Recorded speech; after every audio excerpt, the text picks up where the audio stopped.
की धारा से ही अलग हो गए थे, बल्कि रिलीजन का जो बेसिक एसेंस है, दीन की जो मुख्य धारा है, उस धारा पे अगर सही माना में कोई इंसान सूफ़ी और संतों की धारा पे था, जो कादरी सिलसिले से मुरीद थे मियाँ मीर के, दारा शिको उन मियाँ मीर से मुरीद थे जिन मियाँ मीर ने गोल्डन टेम्पल की संग बुनियाद रखी थी। लिहाजा एक ऐसे सूफ़ी, एक ऐसे संत को, और न सिर्फ दारा शिको बल्कि उस विचार को आगे ले जाने वाले, चाहे मुहिबुल्लाह शाह इलाहाबादी हों, चाहे सरमद शहीद हों, चाहे बू अली शाह कलंदर हों, उन लोगों के साथ कहीं न कहीं इक़्तिदार वाले लोगों ने, अहले हुकूमत ने नाइंसाफ़ी ज़रूर की।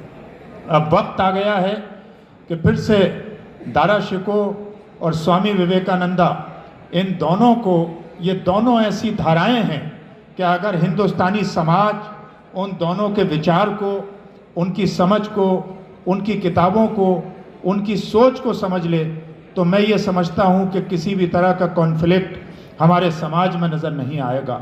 देश भी आगे बढ़ेगा, सामाजिक यूनिटी भी आगे बढ़ेगी। आपने सिर्रे अकबर का जिक्र किया, आपने उनकी और किताबों का जिक्र किया, लेकिन जो दारा शिको की किताब मजमुअल बहरैन है, जिसकी मीनिंग होती है कॉन्फ्लुएंस ऑफ टू ओशंस, या confluence of two big rivers, या co existence of two big rivers, वो पर्शियन में उन्होंने लिखी थी। ये बहुत कम लोग जानते हैं। लास्ट ईयर मैंने उसको दूरदर्शन के लिए रिव्यू किया था कि वो किताब उन्होंने अपने परिवार वालों के लिए लिखी थी। ये किताब उन्होंने रॉयल फैमिली के लिए लिखी थी, और उनको ये समझाने की कोशिश की थी कि तुम जिस देश में हुकूमत कर रहे हो, उस देश में जितने भी मज़ाहिब एग्जिस्ट करते हैं, उन सब का एहतराम करना, उनका पालन करना, उनकी रिस्पेक्ट करना, तभी एक अच्छे और कामयाब आप हुक्मरान हो पाओगे।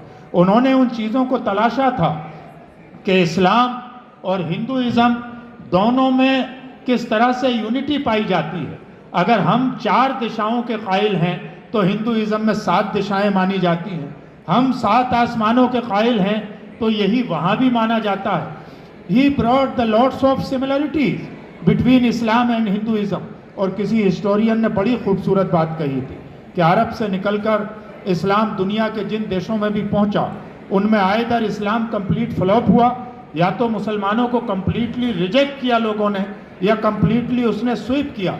लेकिन हिंदुस्तान एक ऐसा यूनिक मुल्क था कि ना तो इस्लाम कंप्लीटली स्वीप कर पाया और ना कंप्लीटली फ्लॉप किया, क्योंकि इस्लाम की सक्सेस और फ्लॉप का जो राज था वो यूनिटी ऑफ वननेस थी, यूनिटी ऑफ बीइंग थी, फ़लसफ़ा वहदतुल वजूद था, यानी एक खुदा, एक निराकार को मानने की फ़िलॉसफी की बुनियाद पर इस्लाम आगे बढ़ा था।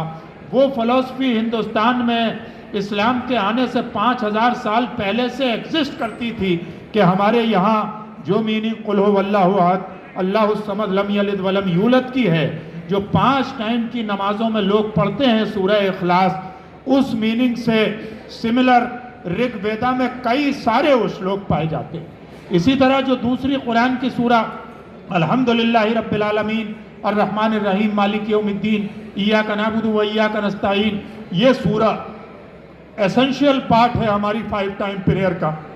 तो इस सूरा की जो मीनिंग है वही सिमिलर मीनिंग आप देखें हमारे हिंदू संस्कृति में, तो गायत्री मंत्र की वही मीनिंग है।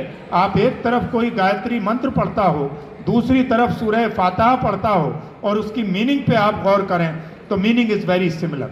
और वही जो हमारा प्रिंसिपल, एक ऐसा मास्टर पीस है वसुदेवा कुटुंबकम, जिसको लास्ट ईयर से ऑनरेबल प्राइम मिनिस्टर ने भी इसी G20 पर उसको दिया था, वही जो वसुदेवा कुटुंबकम की मीनिंग है वही प्रॉफिट की हदीस अल खल्क़ु अयालुल्लाह की मीनिंग है। फ़र्क ये है कि अल्लाह को अरब जो है वो अल्लाह बोलता है, ईरानियन उसे खुदा बोलता है, यूरोप का रहने वाला उसे गॉड बोलता है, हिंदुस्तान का हिंदी और संस्कृत का स्टूडेंट उसे ईश्वर बोलता है, कोई उसे परमात्मा बोलता है, कोई उसे लॉर्ड बोलता है।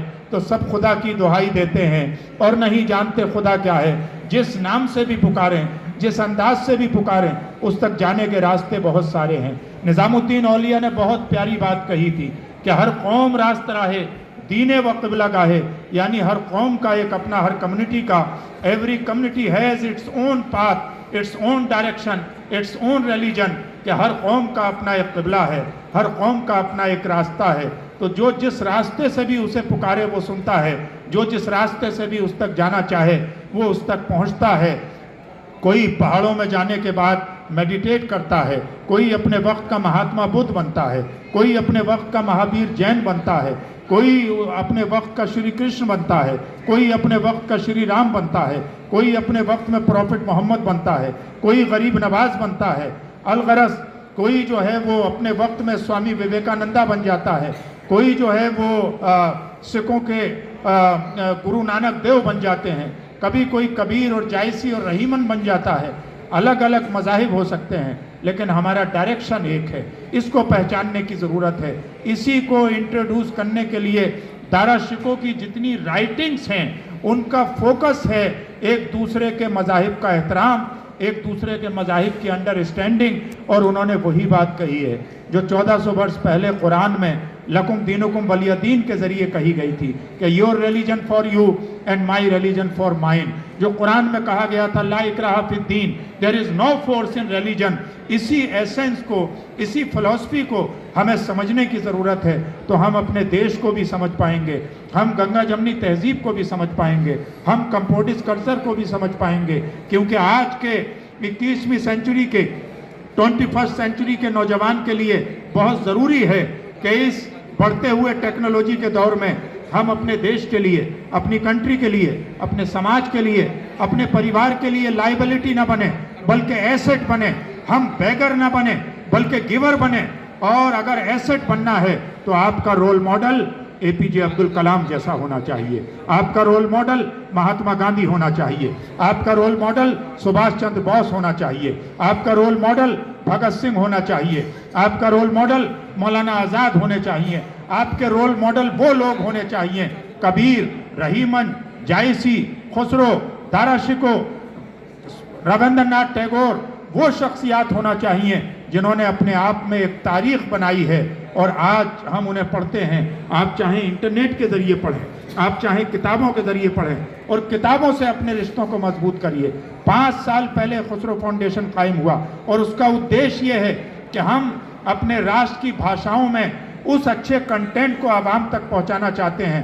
पहला तो हमारा टारगेट है कि जो रेडिकल इंटरप्रिटेशन है इस्लाम का उसे काउंटर किया जाए। इसलिए कि मुझे ये कहने में कोई संकोच नहीं है कि 19वीं और 20वीं सदी में मिस्र में मुस्लिम ब्रदरहुड के ज़रिए, हसनुल बन्ना या सैयद कुतुब जैसे लोगों के ज़रिए, या इंडियन सब कॉन्टिनेंट में मौलाना मौदूदी और जमात इस्लामी के ज़रिए, या अरब की सरजमीन में मोहम्मद इब्न अब्दुल वहाब नजदी के ज़रिए, चाहे वो सल्फी आइडियोलॉजी हो, चाहे वो जमात इस्लामी की आइडियोलॉजी हो, चाहे वो मुस्लिम ब्रदरहुड की आइडियोलॉजी हो, उन्होंने कुछ अच्छे भी काम किए हैं लेकिन उन्होंने इस्लाम का पॉलिटिकल इंटरप्रिटेशन किया है जिसकी बुनियाद पर नुकसान हुआ। उस इस्लाम को आगे लाने की कोशिश की है जो कहीं ना कहीं डिक्टेटरशिप और अथॉरिटेरियनिज्म को बढ़ाने वाला है।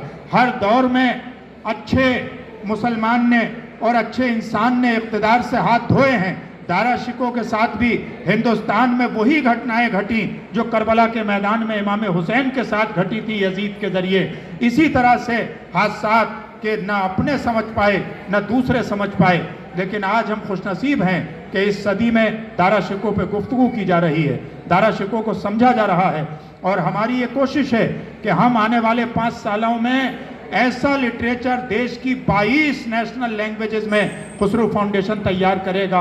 और हम चूँकि एक चैरिटेबल ट्रस्ट हैं, कमर्शियल इदारा नहीं है, लिहाजा हम NBT और NCPL और इस तरह के नामक पब्लिकेशन, इस तरह के अच्छे पब्लिकेशंस की तरह अपनी किताब की प्रिंटिंग क्वालिटी भी अच्छी रखते हैं, रिसर्च क्वालिटी भी अच्छी होती है और प्राइस बहुत कम रखते हैं और डिफरेंट यूनिवर्सिटी और लाइब्रेरीज़ को हम कम्प्लीमेंट्री कॉपीज़ भेजते हैं। और हमारे स्टॉल पर अगर कोई किताब का शौकीन आता है और अगर वो किसी किताब को पसंद करता है तो हम उससे ये भी रिजेक्ट नहीं करते कि इस किताब की इतनी कीमत है तो आपको इतनी ही देनी होगी जितनी कीमत वो बियर कर सकता है, उस कीमत में भी उसको तक किताब पहुंचाते हैं। इसलिए कि अच्छा लिटरेचर हमारे नौजवानों तक, स्कॉलर तक पहुंचना चाहिए।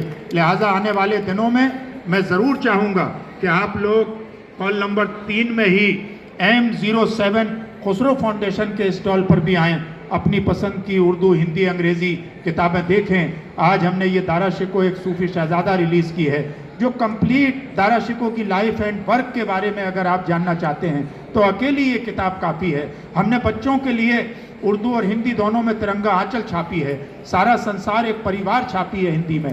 हमने मुस्लिम वीमेन के लिए राख में दबी चिंगारी और मुस्लिम वीमेन मैनिफेस्टो फॉर चेंज छापी है। हमने रेडिकल नज़रियात को टारगेट करने वाली किताबें और पॉलिटिकल लोगों के ज़रिए जो मनगढ़ंत कहानियाँ लोगों को डराया गया था ग़ज़वा के नाम पर, जिहाद के नाम पर, तो हमने अंडरस्टैंडिंग जिहाद पर तफ़हीम जिहाद पब्लिश की है। हमने ग़ज़वा हिंद की रियलिटी उर्दू, हिंदी, अंग्रेज़ी तीनों ज़बानों में छापी है। हमने स्वामी विवेकानंदा सूफीज़्म एंड इस्लाम उर्दू, हिंदी, अंग्रेज़ी तीनों ज़बानों में छापी है। हमने concept of justice in world religion तीनों ज़बानों में छापी है, जिसके आखिर में प्रॉफिट ऑफ इस्लाम का लास्ट सरेमन और स्वामी विवेकानंदा की शिकागो में दी हुई स्पीच शामिल है। हमने द शेड ऑफ सॉर्ट का उर्दू ट्रांसलेशन छापा है MJ अकबर की। हमने इस्लाम, अथॉरिटेरियनिज्म एंड अंडर डेवलपमेंट उसका उर्दू और हिंदी एडिशन छापा है प्रोफेसर अहमद टी कुरू की, जिस किताब को पाकिस्तान, मलेशिया और टर्की में बैन किया गया है। हमने मुस्तफ़ा अकील जो टर्किश राइटर हैं, अमेरिका में रहते हैं, उनकी किताब रीओपनिंग मुस्लिम माइंड्स का उर्दू एडिशन रिलीज़ किया है। अनफॉर्चुनेटली वो किताब भी कुछ रेडिकल एलिमेंट्स के ज़रिए जो है वो उसको बैन किया गया है। लिहाजा हमारे पास वो लिटरेचर है जो हमारे देश के नौजवानों को आने वाले वक्त में सितारों पे कमंदे डालने का हौसला देगा, जो इस देश को भी आगे बढ़ाएगा, इस समाज को भी आगे बढ़ाएगा, भारत को भी आगे बढ़ाएगा, यूनिटी इन डाइवर्सिटी को भी आगे बढ़ाएगा, इंडियन कंपोजिट कल्चर को भी आगे बढ़ाएगा, हमारी गंगा जमनी तहजीब की भी हिफाजत करेगा और हमारी जो बरसों और सदियों पुरानी एकता है हिंदू, मुस्लिम, सिख, ईसाई की, उसे मजबूत करेगा। और एक शक्तिशाली, जब हम 2047 में दुनिया की सुपर पावर बनेंगे तो हम एक मुट्ठी की तरह इस तरीके से मजबूत नजर आएंगे इस तरह का लिटरेचर पढ़ने के बाद। लिहाजा ज़रूरत है, क्योंकि एक लिटरेचर सैकड़ों साल तक हमारी ब्रेन स्टॉर्मिंग भी करता है, हमारी ब्रेन वॉशिंग भी करता है और एक सही नरेटिव इस्टेब्लिश करता है। लिहाजा खुसरो फाउंडेशन की पूरी कोशिश है एक अच्छा नरेटिव इस्टेब्लिश करने की। अब मैं चंद जुमले कहने के लिए गुजारिश करूंगा तोहा नसीम साहब से आखिरी कि वो तशरीफ़ लाएं और उनकी बहुत ही एक पैट्रियोटिक फीलिंग के साथ भरी हुई जो किताब है तिरंगा आंचल, और हमने उसका उर्दू वर्जन कश्मीर में रिलीज़ किया था और कश्मीर में बहुत पॉपुलर हुई थी। हिंदी वर्जन हमने यहाँ रिलीज़ किया है कि वो तशरीफ़ लाएं और सिर्फ चंद अल्फाज अपनी उस किताब के हवाले से करें।